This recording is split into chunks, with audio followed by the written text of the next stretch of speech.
Hello, this is a special video for Amie Walker, who sent in a chapter 6, but unfortunately she was pipped to the post by Kristian Price, who is the writer of this week's full chapter.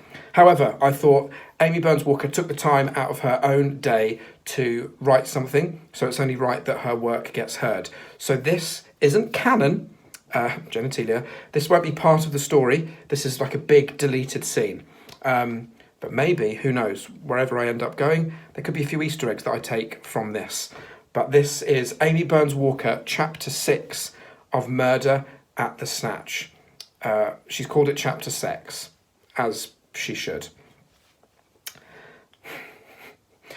The Jammy Rag, London, 1927. Oi, lady! You left your jammy rag on the bar, the boz-eyed barman screeched across the pub. Fanny Lashar turned, her face redder than a postnatal perineum, and picked up her rag, the newspaper still lying on the help wanted section. The barman's eyes surveying both circled adverts at the same time. Squiff-eyed freak, she hissed as she flicked him the V's and sauntered out onto the cold Cheapside street. As she shivered in the cold London air, her desperate situation once more kicked her into action, and she fervently searched the ads once more. Older gentleman seeks female assistant. I'm not gobbling shrivelled cock for tuppence, she retched. Exotic dancer sought for high-end gentleman's club, costume provided. She knew what that meant, having helped her mother scrape elite gentlemen's cum from the back of her thighs as a child in her mother's dressing room. Sighing, she trudged wearily home, thrusting her jammy rag into the hands of the nearest chip shop owner. Here, wrap your fish in that. Oh, she offered helpfully. God, it's hard, this. Her misfortune continued. Arriving home, the front door hung open, her possessions gone, and a repossession notice nailed lazily to the wall. Fucking shit stains! She wailed, and desperately clawed at the floorboards for her most valued treasure. Oh my fuck! Thank the Lord! Sobbing with relief, she clutched the carved wooden statue of her father's penis to her chest. It was all she had left of him after his untimely demise at the hands of still-at-large serial killer Billy the Slayer. Her father had been a carpenter. Oh, you just texted me. Lots of people are texting me. Her father had been a carpenter, and the wooden phallus, a wedding present to her mother, who had used it as a rolling pin when times were tough. Amie, this is fucking nuts. Curled up on the dusty wooden floorboards, her emaciated tits whimpered like deflated balloons as she sobbed. What am I going to do? I've got nothing. Nobody wants me, and I had sex in 6 months. At the memory of her prolonged and undesired period of assistance, an acrid wave of vibration targeted her rosebud and petals, blooming like the Chelsea flower show. Just what I need, my garden in all bloom, and now a watering can to pleasure it in sight. She sought comfort in the wooden dick, tonguing it and teasing her face lips. She let out a childish giggle.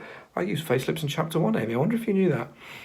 Her garden was beginning to resemble the seabed as the waves of pleasure lapped over it. Oh, I'm gagging for a shag, she howled, rubbing the smooth wood up and down in her hand. A thought struck her, but surely not. Surely she couldn't. This was 1920-something, and women didn't do that sort of thing. But who would find out, she reasoned with herself, desire beginning to override all rational thought. This is why we'll never have a female prime minister, she mused, and the rounded tip of the truncheon entered her aquatic cave like a sea cucumber. Minutes later, and still shuddering with pleasure, Fanny dipped her fingers into her mossy sponge. So this is what my oyster milk is like, she mused, pleased she didn't have to hold her breath, as she had done with milky male deposits in the past. Excellent milky male deposits.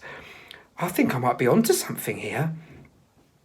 The next morning, Fanny tucked her tits into her most sensible dress and gave her dad's cock a wipe before popping it into her handbag. It was a long walk to the bank, but nothing would deter Fanny Lashar this morning.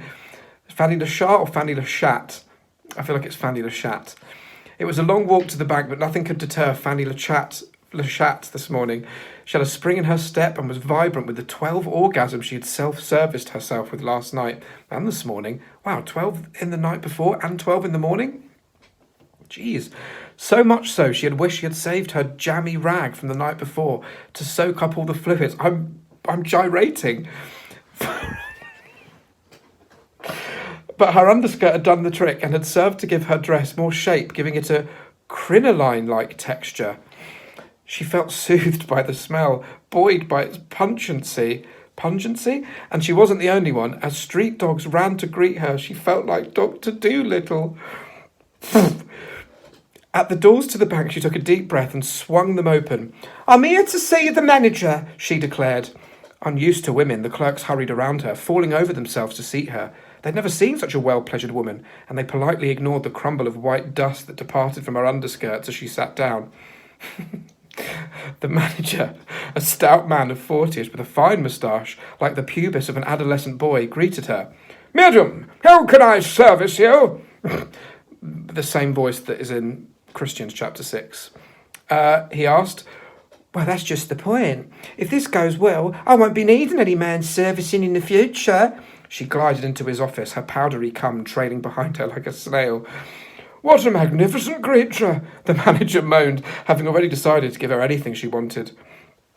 4 weeks later, wow, huge time jump, Fanny proudly surveyed her new shop front, Le Chat who got the cream. Un magasin specialising in ladies' delights, the first self-service shop in London, triple varnished for your pleasure and protection. "Excuse me," purred a voice from behind her. "Are you open?" "Oh, good, my first customer," rasped Fanny Le Chat, turning with a beam to welcome her. The young woman gazed hesitantly at the door, and Fanny, gripping her by the arm, dragged her over the threshold. Wow, keen. The young woman paled as the looming dicks in all sizes, shapes and colours dangled from the wooden beams. So many to choose from," she hesitated.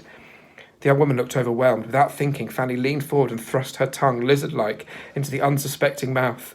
At that moment there was a creak, and a 6-inch ebony dick dropped from the rafters into the young woman's creamy hands. Why are her hands creamy already? "It's the dick that chooses the woman. It's not always clear why, but I think it is clear that we can expect great things from you." Pushing the 10 bob into the cash register, she thanked the woman for her custom and cupped her breasts in farewell. "Goodbye." The next day, Fanny opened her magasin to a line of women, all desperate to sate their sauce pots. Sate? I've heard that word before, I just don't know how to say it now. All desperate to sate. Satay, not satay. Sate. All desperate to sate their sauce pots with one of Fanny's thrice-polished pleasure sticks. Lovely. On her way home, she bought a jammy rag from the urchin vending them. The cunning little swine attempted to swindle her for another penny, but a swift belt to the side of his head stunned him into silence. Her violent victory was short-lived, as her eyes settled on the headline, "Fanny Le Chat severs penises and sells them for profit." Fanny Le Chat severs penises and sells them for profit.